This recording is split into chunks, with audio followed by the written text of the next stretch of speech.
The X Zone Radio Show with Rob McConnell is largely an opinion talk show. All opinions, comments, or statements of fact expressed by Rob McConnell's guests are strictly their own and are not to be construed as those of the X Zone Radio Show or endorsed in any manner by Rob McConnell, Relmar McConnell Media Company, the X Zone Broadcast Network, its affiliated networks, stations, employees, or advertisers.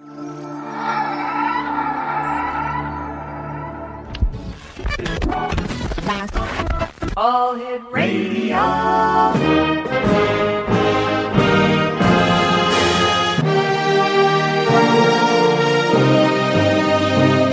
Welcome to the X Zone, a place where fact is fiction and fiction is reality.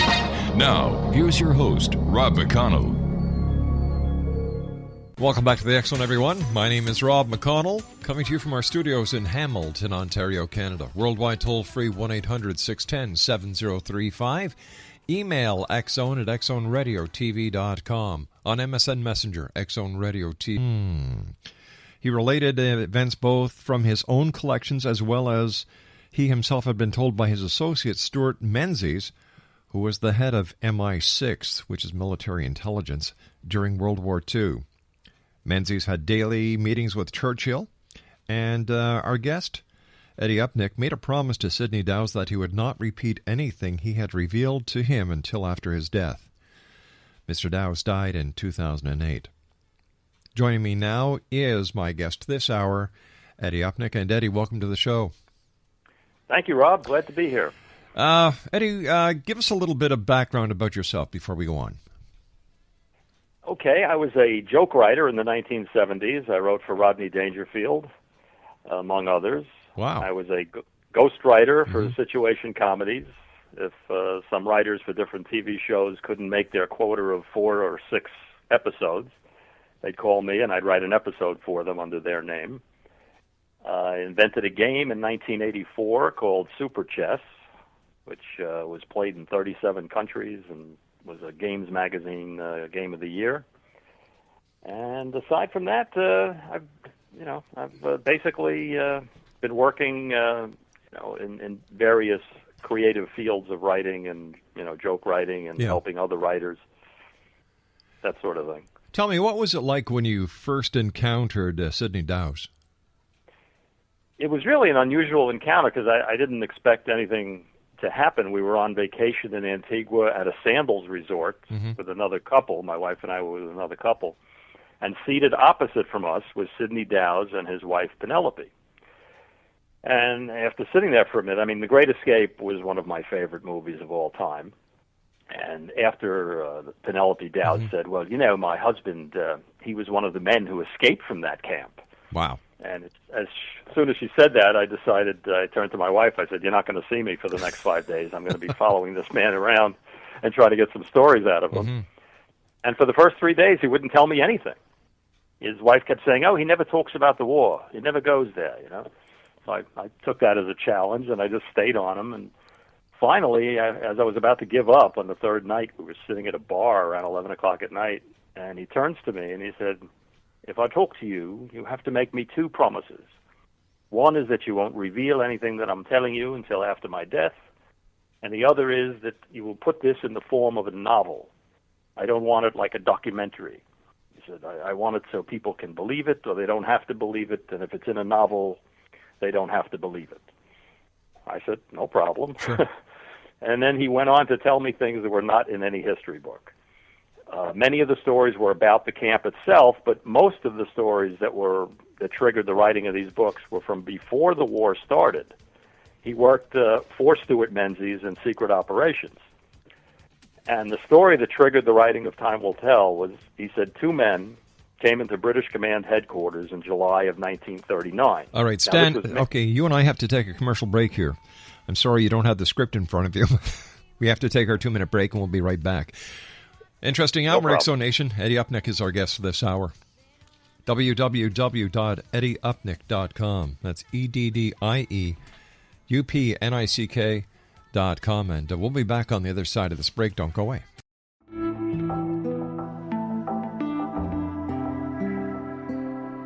Take a step back in time and discover old Florida cuisine at Marsh Landing Restaurant in Fellsmere. Enjoy delicacies such as frog legs, gator tail, catfish, and swamp cabbage, or enjoy the more traditional cuisine like hand-cut Angus steaks, ribs, and seafood. Join us for breakfast with a southern flair featuring sweet potato pancakes, biscuits, and gravy, and much more. Planning a party? Marsh Landing's private dining room can accommodate groups from 8 to 80 people. While you're visiting, enjoy the historic pictures, artifacts, and stories that line the walls. Marsh Landing is truly a unique experience. Marsh Landing Restaurant, 44 North Broadway in historic Fellsmere, or visit marshlandingrestaurant.com. Marsh Landing, Old Florida cuisine at its best.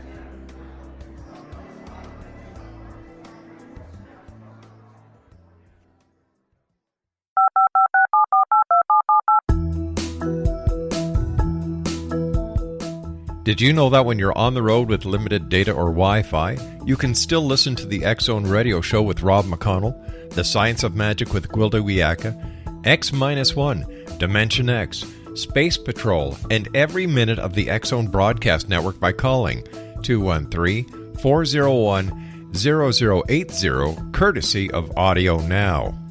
No smartphone, app, or internet needed. It saves your data plan, and it's free if you have unlimited minutes. Call 213-401-0080 to listen on any phone, anytime, anywhere. Remember, 213-401-0080 for the best of the paranormal, parapsychology, and sci-fi radio programming anywhere, 24/7, 365.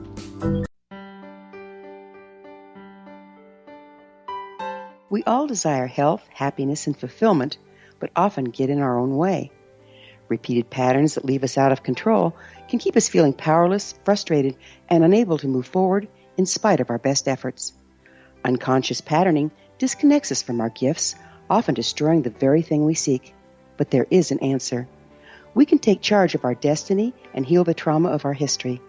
Shamanism is an effective ancient modality that can reconnect us with our true selves, empower the creation of our dreams, and return us to health and balance.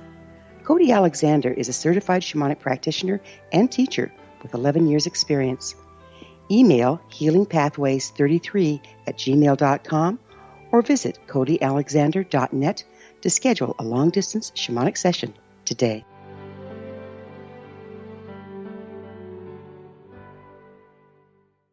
My guest this hour is Eddie Upnick. His website is www.eddieupnick.com, and he's the author of Time Will Tell, Future Tense, and 2052.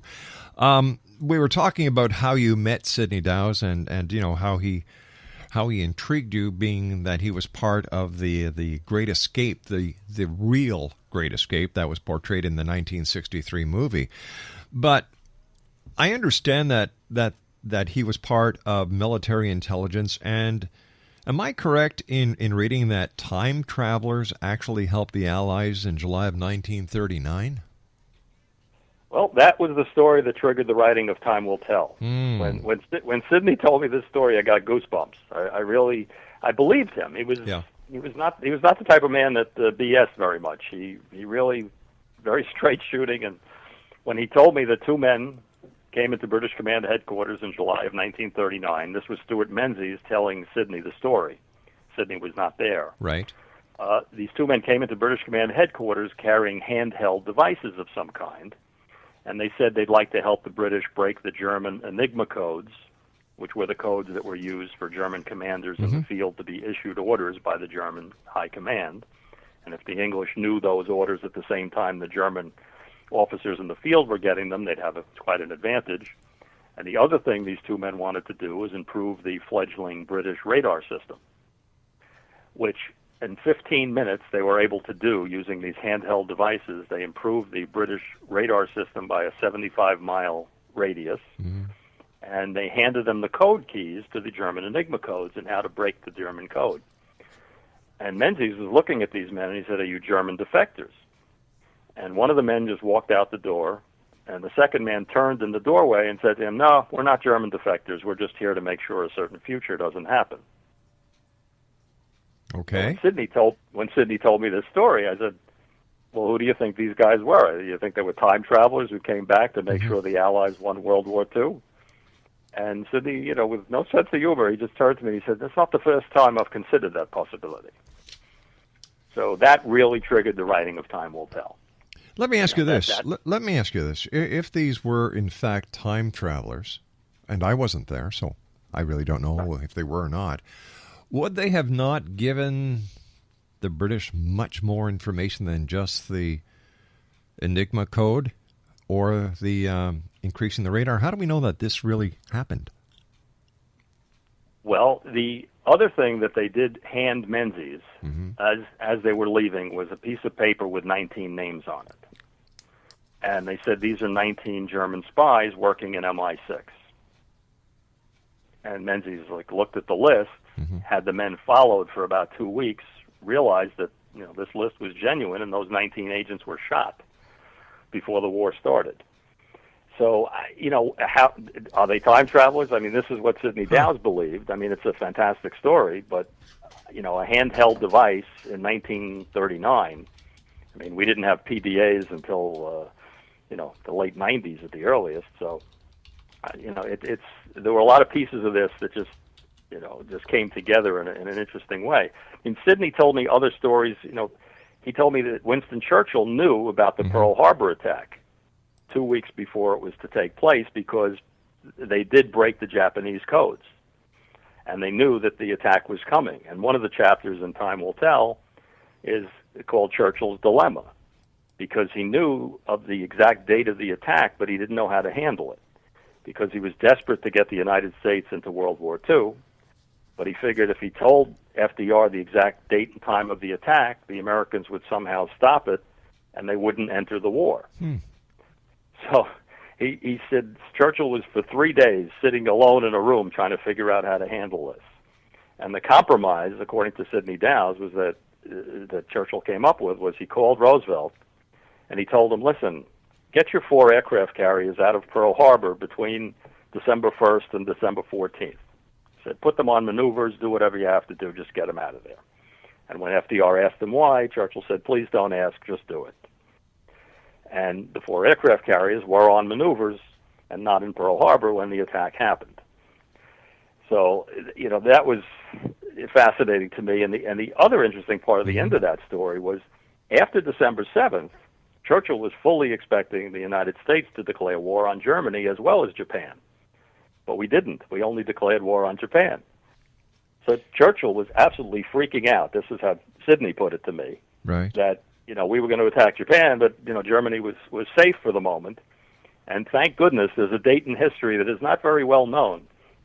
But December 11th was really the key to the war, because that's the date that Hitler declared war on the United States. Okay, let me understand this. I'm just trying to put a timeline together in my mind. These 2 time travelers went back in 1939. Do we know when in 1939 they went?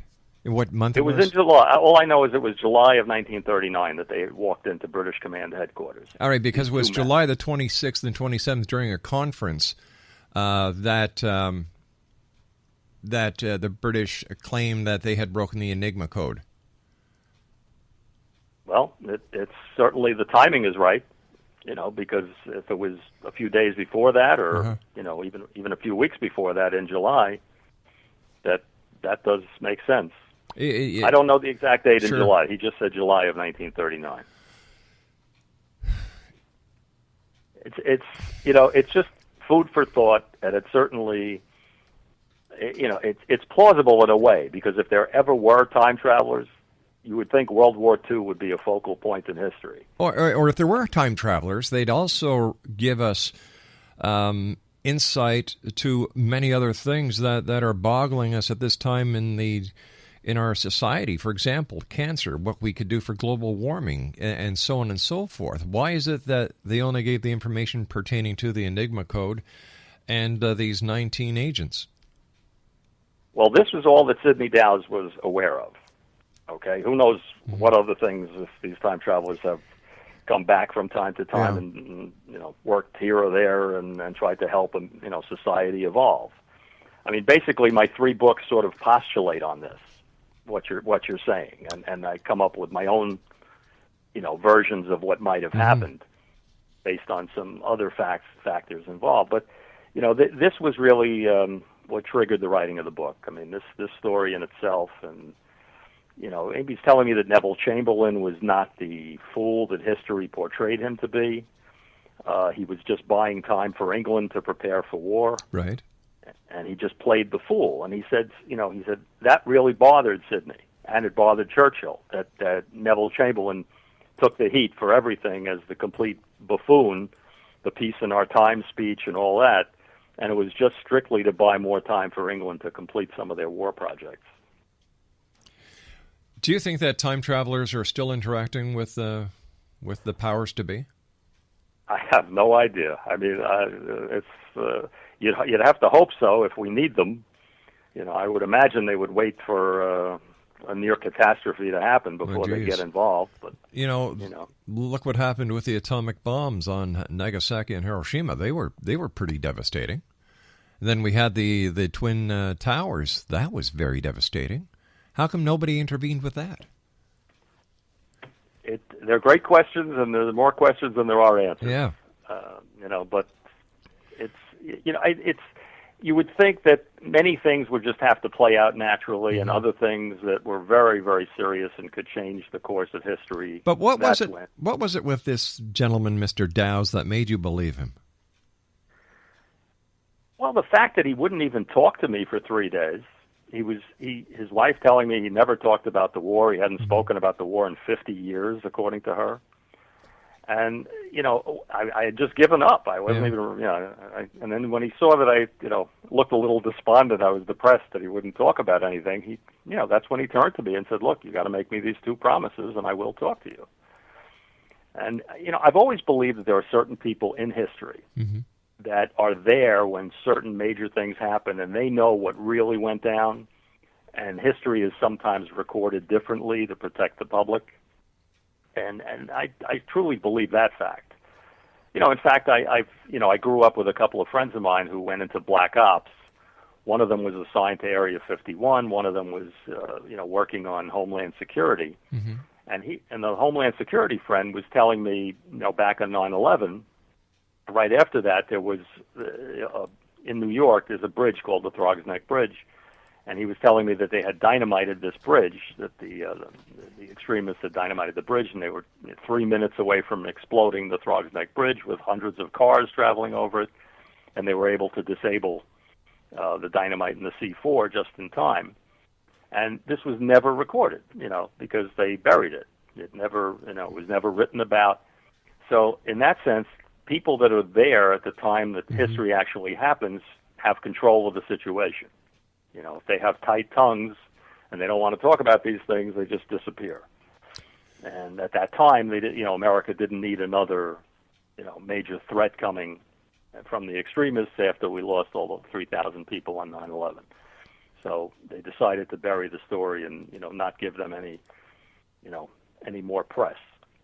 You and I have to take our news break at the bottom of the hour. Please stand by. Eddie Upnick is our guest, X-Zone Nation.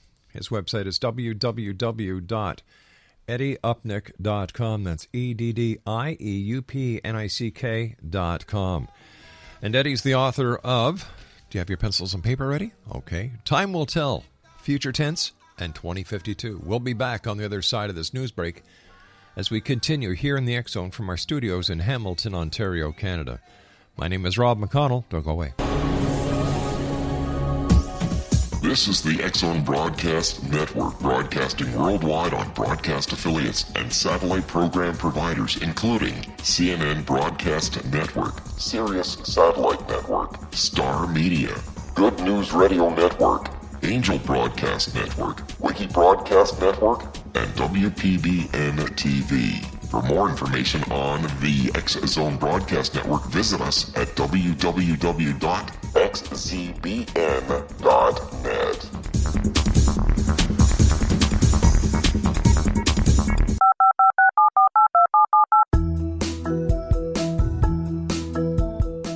Did you know that when you're on the road with limited data or Wi-Fi, you can still listen to the X-Zone Radio Show with Rob McConnell, The Science of Magic with Gwilda Wiyaka, X-1, Dimension X, Space Patrol, and every minute of the X-Zone Broadcast Network by calling 213-401-0080, courtesy of Audio Now. No smartphone, app, or internet needed. It saves your data plan, and it's free if you have unlimited minutes. Call 213-401-0080 to listen on any phone, anytime, anywhere. Remember, 213-401-0080 for the best of the paranormal, parapsychology, and sci-fi radio programming anywhere, 24/7, 365.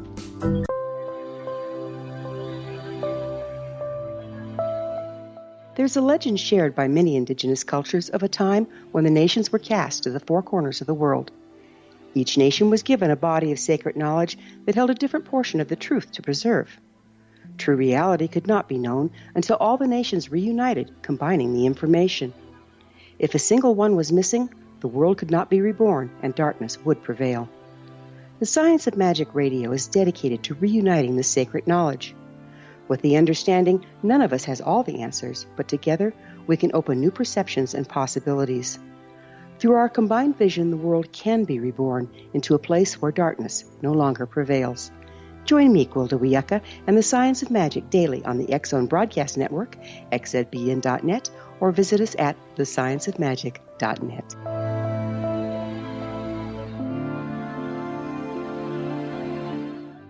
Welcome back, everyone. Eddie Upnick is our guest. His website is www.eddieupnick.com. That's www.eddieupnick.com. And Eddie is the author of Time Will Tell, Future Tense and 2052. Eddie, in your book, in your second book in the trilogy, Future Tense, you postulated what would happen in Russia if Vladimir Putin were killed. Yeah, in fact, I have a funny story to tell about this. I live in New York, so I decided to take a copy of Future Tense, which postulates, as you said, if Putin were killed, what would happen in Russia? And my CIA buddies were telling me that, in their opinion, Russia would turn into a sort of a mafia state where the mob would be running Russia, and it would become dangerous because they could be selling, nuclear weapons to rogue states, to the highest bidder, that sort of thing. So honestly, they think, Russia's safer with a Putin in charge than they would be if they had no strong figurehead in the government and the mob was able to run free. Anyway, I go to the Russian consulate in New York with a copy of Future Tense. Right. And I drop it off, with some big burly guy at the door. He takes it. What is this book? I go, well, read the book. It's interesting. It's about what would happen in Russia if Putin is killed. He goes, you know who's going to kill Putin? I said, no. It takes place in the future. I'm trying to explain to this man. 3 days later, I get a phone call. Might have been from the same guy, had the same accent. And he's going, we want the name of the man that's going to kill Mr. Putin. I said, you don't understand. It's a novel. It takes place in the future. It's not. It hasn't happened. They just couldn't get over the concept that I didn't actually know the name of the man that was going to try to kill Vladimir Putin in the next 5 years. Unreal. It was actually pretty funny. But you also talk in your final book of the trilogy, 2052, about some fascinating conclusions as to who the Atlanteans were, and I'd like to hear those. Well, I was an anthropology major in college, and I went on a number of archaeology digs. Right. And my archaeology professor, who I thought was brilliant, in 1952, he found something that was just amazing, and I sort of postulate on what he found and what he believed. He found a piece of leather with 4 steel studs in the corners, and he was 6,000 feet down in a ravine in Spain when he found this thing. And he had it carbon dated, and the leather was 15,000 years old. He's looking at me. He says, the problem, he says, is, metal work wasn't done at the earliest until 2000 BC. So how could this thing with metal studs in it be from 15,000 BC? Obviously the Iron Age, we got that wrong, or this is, somebody went back in time with advanced technology. And he really believed this, and the rest of the people in the department thought he was a little wacky because he couldn't prove anything. Right. And I sort of ran with this story a little bit because he was firmly in the belief. He took it to a number of places to see if they felt that these 4 metal studs were added later or if they were put in at the same time as the piece of leather. They really couldn't tell. They couldn't give him an answer one way or the other. But he was convinced he found something that, proved that the Atlanteans were from the future. And they actually went back to the past, and they were the ones that created this piece of leather with steel studs in it for whatever reason. And in 2052, I postulate what that could have been at the end of the book. But it's, I call my books reality-based science fiction. Well, that's because unique. they're all based in a reality, and they have a lot of truth in them, but they're clearly science fiction.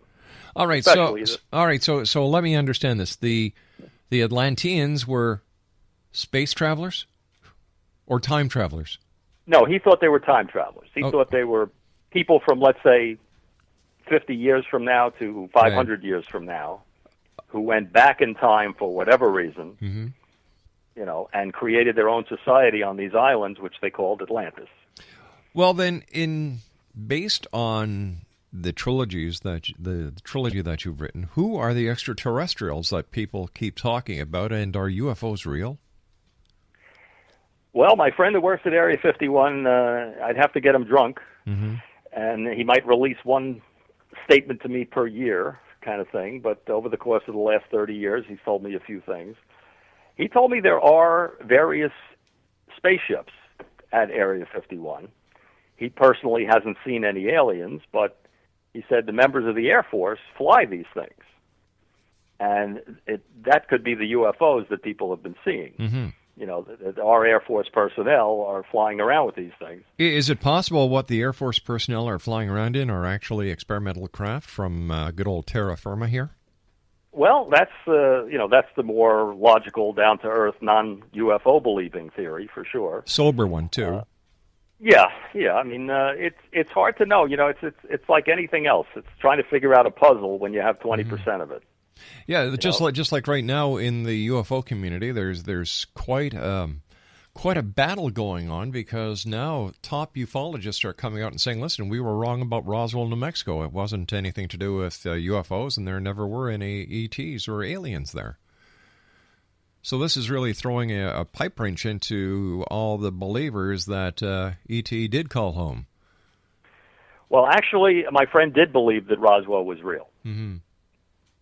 So let's go back. The pendulum's let it swing the other way on this. He felt, that they did find 4 dead aliens at Roswell.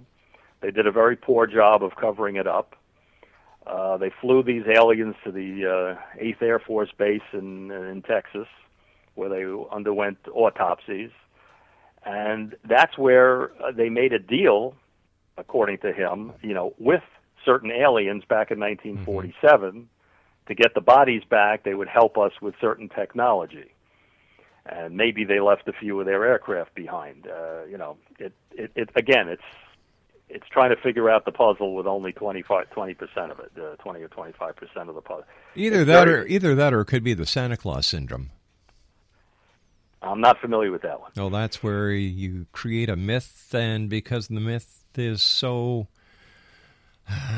strange, so bizarre that it has to be real, and we all know that Santa Claus isn't real. So, I've been doing this show now for 20 years, and I have never seen any evidence whatsoever to collaborate any claims of extraterrestrials or aliens, and I find it very hard to understand how these claims are being made without any evidence.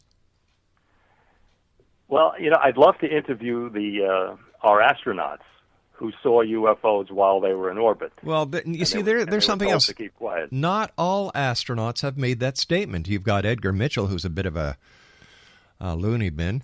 You've got Buzz Aldrin. You've got those who for some reason, maybe it's because they're out of their 15 minutes of fame and they'll say anything just to get back in. And what does that tell us about an astronaut or a member of the military who takes a secrecy oath and then they decide to break it?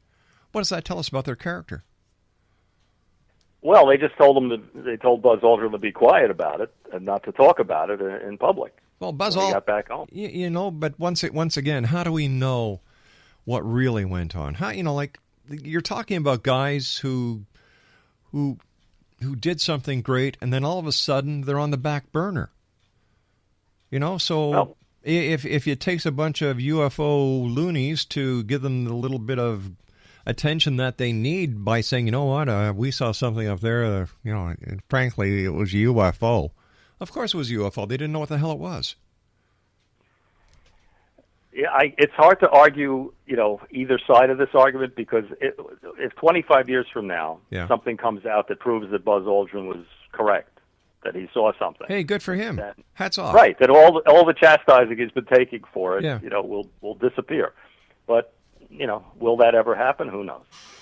It's just like these people who see these UFOs. You get people who are in a place that are surrounded with other people. Why doesn't everyone see the UFO? Why is it only certain people that see these UFOs? Why is it so impossible to believe that the government of the United States has developed an experimental craft that can do these things? Let's go back to the very first war over in the Middle East. What was it? What was the first one? The Desert Fox? No. The Six-Day War? No, the Desert Storm was the first one, right? Oh, you're talking about the American involvement. Yeah, 91. Right. Yeah. You had a bunch of loony bins going out to the fringe areas of Area 51 with Doppler radar systems, and they were seeing these aircraft doing fantastic things, and then they'd see the lights in the sky but wouldn't get a radar return. Turned out to be the F-117 Stealth going through its final maneuvers before it went over to Iraq.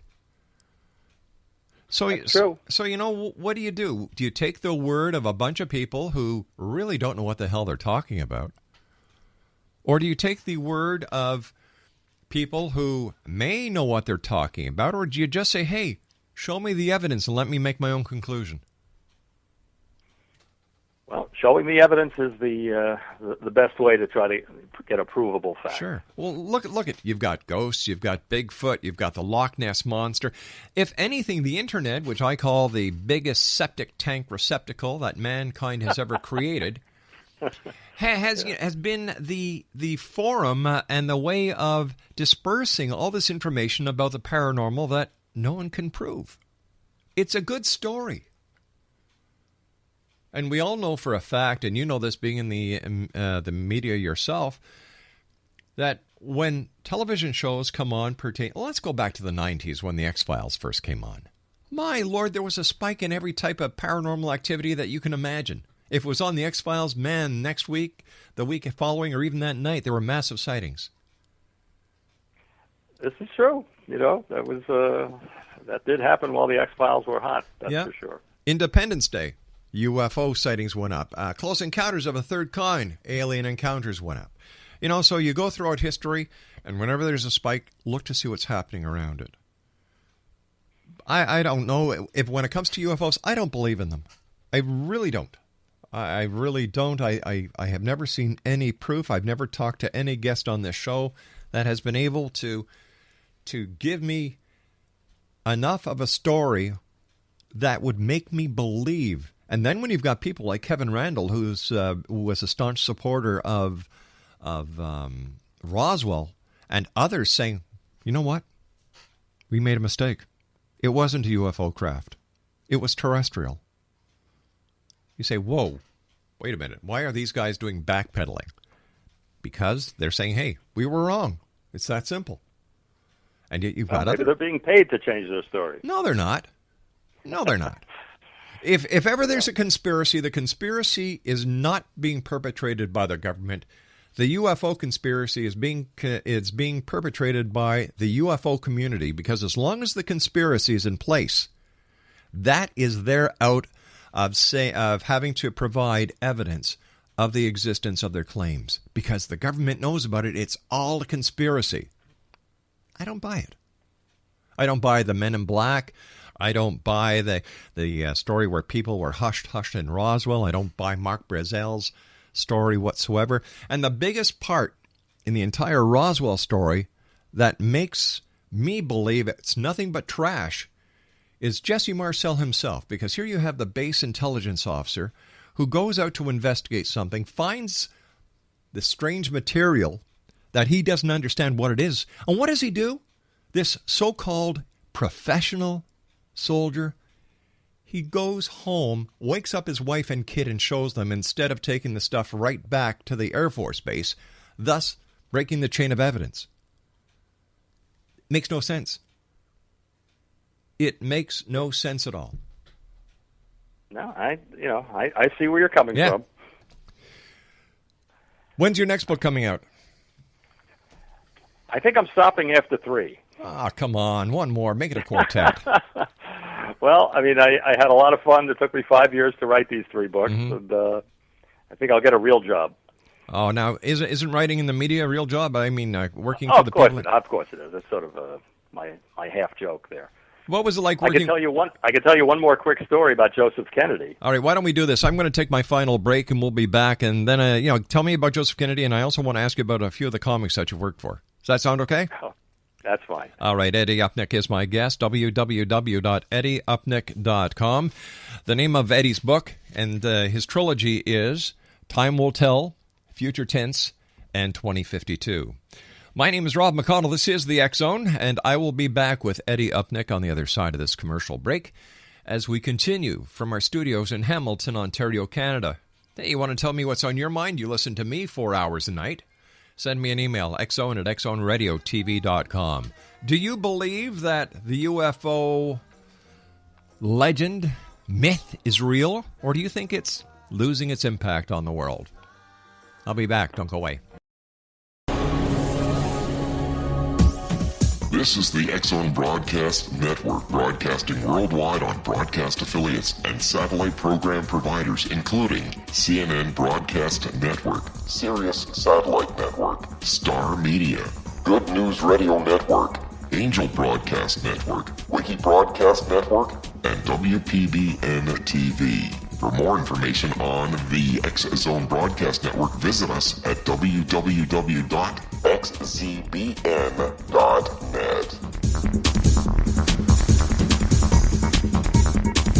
19 Sergeant Central. 19 Sergeant, check. Officers on the scene. Hi, I'm Larry Lawson, host of Paranormal Stakeout. With over 36 years in law enforcement, I have learned a few things. The most important is the proper gathering and preservation of evidence is vital to putting the bad guy behind bars. It's no different in the world of paranormal investigation. Whether it's the search for the afterlife, cryptozoology, UFOs, and extraterrestrials, how we gather the evidence, preserve that evidence, and present it to a jury of our peers will make the ultimate difference in proving the existence of worlds and entities that are beyond our imagination. Join me, Larry Lawson, every week on Paranormal Stakeout when, along with my guests, we'll take a journey to prove with indisputable evidence what man has struggled to believe for centuries. Go to xzbn.net for the broadcast schedule and check me out at paranormalstakeout.com.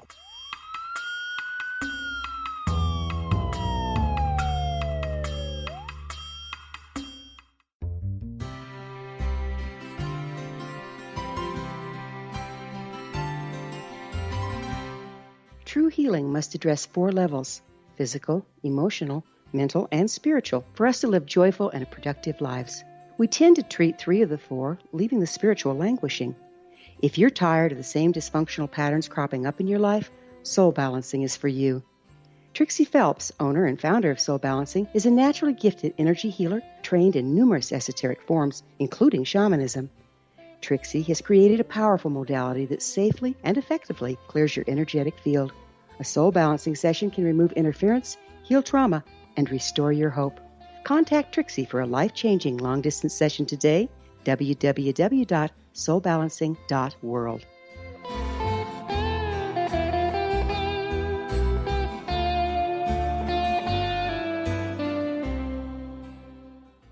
Welcome back, everyone. Eddie Upnick is our special guest. His his trilogy is entitled, I should say, Time Will Tell, Future Tense, and 2052. His website, www.eddieupnick.com. And Eddie, you were going to tell us a story about Joseph Kennedy. Yeah, one of the stories Sidney Dowse told me that is not in any of my books, but it was a fascinating story.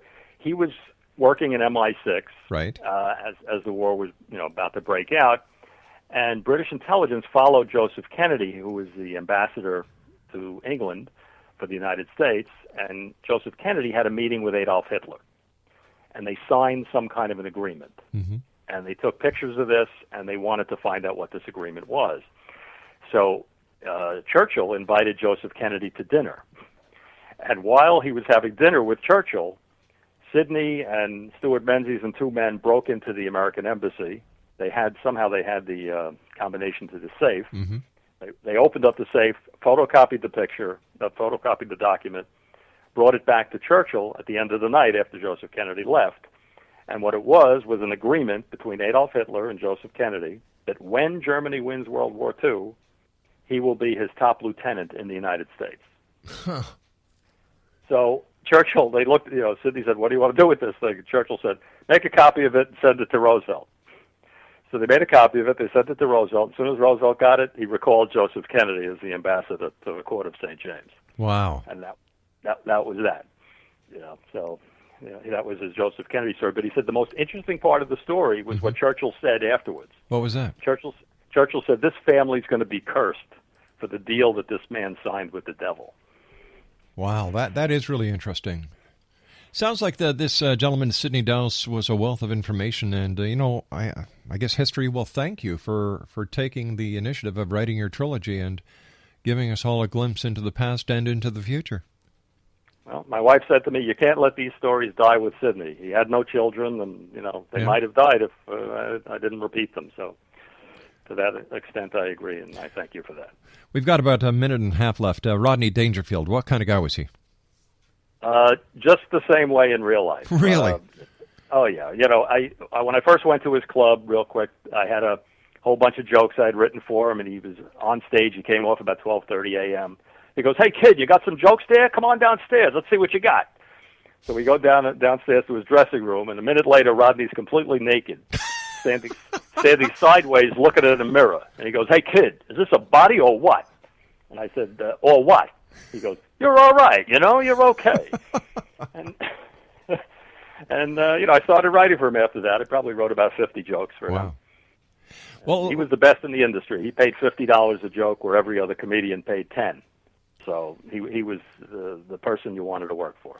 Listen, you and I have got to say so long for today. I want to thank you so much, Eddie. It's been a great pleasure talking to you, and I look forward to the next time you and I meet here in the X Zone. Rob, it was a pleasure. Thank you for having me. My great pleasure, sir. Take care of yourself, Eddie. All right, bye for now. Bye-bye. X Zone Nation, what a guy. Eddie Upnick has been my guest this hour.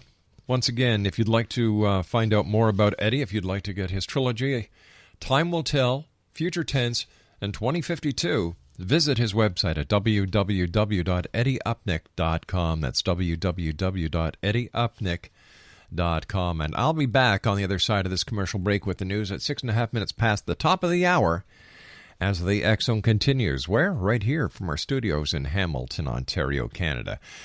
Let me see, the X Chronicles newspaper, July-August edition is coming out soon. And don't forget the X Zone store at www.xzonestore.com. My name's Rob McConnell. This is the X Zone. We're on Talkstar. Don't go away.